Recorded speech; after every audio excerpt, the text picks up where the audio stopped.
আসসালামু আলাইকুম। তানিয়াজ বাংলা ক্লাসে সবাইকে স্বাগত। যারা বই থেকে বা আমার চ্যানেলের ভিডিও থেকে মানবন্টন সম্পর্কে জেনেছো তারা জানো ব্যাকরণে তোমাদের থাকবে 30 নম্বর। এখানে 30 নম্বরে 5 নম্বর হচ্ছে উচ্চারণ নিয়ে। উচ্চারণ থেকে সবসময় দু ধরনের প্রশ্ন আসে। প্রথমত ধ্বনি উচ্চারণের 5টি নিয়ম উদাহরণ সহ, এবং দ্বিতীয়ত 8টি শব্দ থেকে 5টি শব্দে শুদ্ধ উচ্চারণ লেখা। আর আজকে আমরা জানতে পারবো উচ্চারণ নিয়ে গুরুত্বপূর্ণ একটি প্রশ্নের উত্তর। এই ধ্বনি উচ্চারণের নিয়ম উদাহরণ সহ। আশা করছি শুরু থেকে শেষ অবধি তোমরা সাথে থাকবে। চলো আমরা শুরু করি। এই ধ্বনির উচ্চারণ দু ধরনের। প্রথমত সংবৃত সরল বা অবিকৃত উচ্চারণ, এটা কেমন উচ্চারণ হয় এভাবে। আর দ্বিতীয় হচ্ছে বিবৃত বা বিকৃত উচ্চারণ, এটা উচ্চারণ হয় এভাবে। এক এক বইয়ে এক একভাবে দেওয়া আছে, তাই আমি তোমাদেরকে সবগুলো বলে দিয়েছি যাতে করে তোমাদের সুবিধা হয়। সংবৃত সরল অবিকৃত এই তিনটা মূলত একই, আবার বিবৃত ও বিকৃত এই দুটো হচ্ছে একই। চলো আমরা প্রথমে সংবৃত উচ্চারণের কয়েকটি নিয়ম দেখে আসি। প্রথমত পদের অন্তে অর্থাৎ পদের শেষে সংবৃত উচ্চারণ হবে। উদাহরণ যাবে, আসে, পথে, ঘাটে।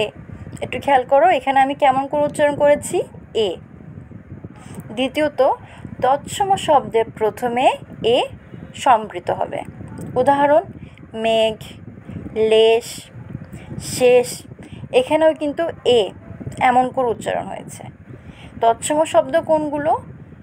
সংস্কৃত শব্দ থেকে যে শব্দগুলো বাংলা ভাষায় কোনো ধরনের পরিবর্তন ছাড়া সরাসরি এসছে তারাই হচ্ছে তৎসম শব্দ।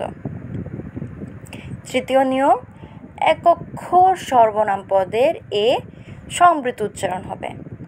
উদাহরণ কে, সে, যে। এখানে কিন্তু আমি এমন করে উচ্চারণ করেছি। চতুর্থ নিয়ম শব্দের আদিতে অর্থাৎ শব্দের শুরুতে ব্যঞ্জনযুক্ত এর পর হ্রস্ব ই, দীর্ঘ ই, হ্রস্ব উ, দীর্ঘ উ, ও হলে উচ্চারণ সংবৃত হবে। যেমন একই, একুশ।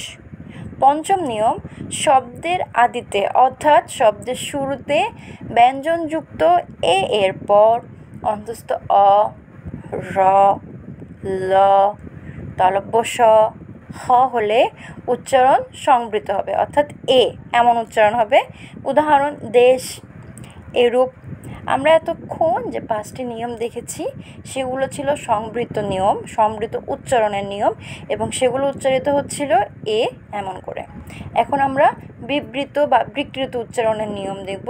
এখানে উচ্চারণ হবে এমনভাবে।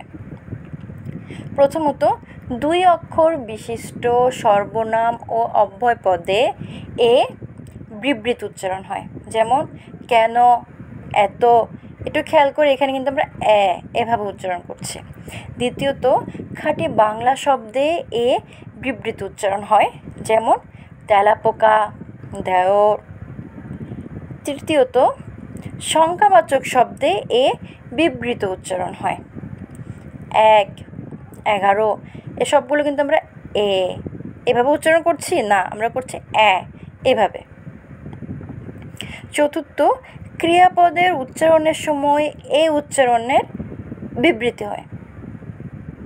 যখন আমরা ক্রিয়াপদ উচ্চারণ করব তখন ধ্বনিটা কেমন উচ্চারণ হবে এভাবে। খেলা, ফেলা। পঞ্চম নিয়ম শব্দের শুরুতে এর পর অ বা আ থাকলে এর উচ্চারণ কেমন হবে? বিকৃত বা বিবৃত হবে। যেমন একা, ন্যাড়া। তোমরা একটু খেয়াল করো, আমি শুরুতে বলেছিলাম নিয়ম লিখতে হয় 5টা। আমি তোমাদেরকে এখানে 10টি নিয়ম উদাহরণসহ দেখিয়ে দিয়েছি।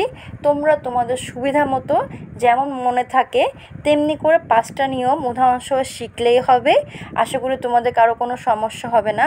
যদি কারো কোনো সমস্যা হয় আমাকে অবশ্যই জানাবে।